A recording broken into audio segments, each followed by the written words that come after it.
Yumuşaq kotlet reseptini bölüşəcəm. Əvvəlcə 2 böyük soğanı xırda-xırda doğrayırıq və qiyməmizə əlavə edirik. Daha sonra kənarda ıslatdığımız bir dilim çörəyi əlavə edirik. Sonra dəndədən keçirilmiş böyük bir kartofu. Daha sonra bir yumurta, duz, sarı kök, istiot əlavə edib qiyməmizi yaxşı qarışdırırıq.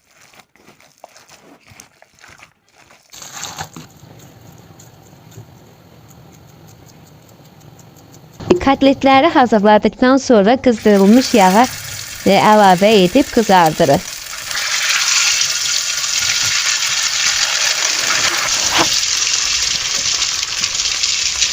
Kotletlər qızarandan sonra kənarda hazırladığımız kartofları yaxşı qızardırır və sonra servis edirik. Nuş olsun. Çox dadlı alının. Siz də bu resepti sınayın. Əminəm bəyənəcəksiniz.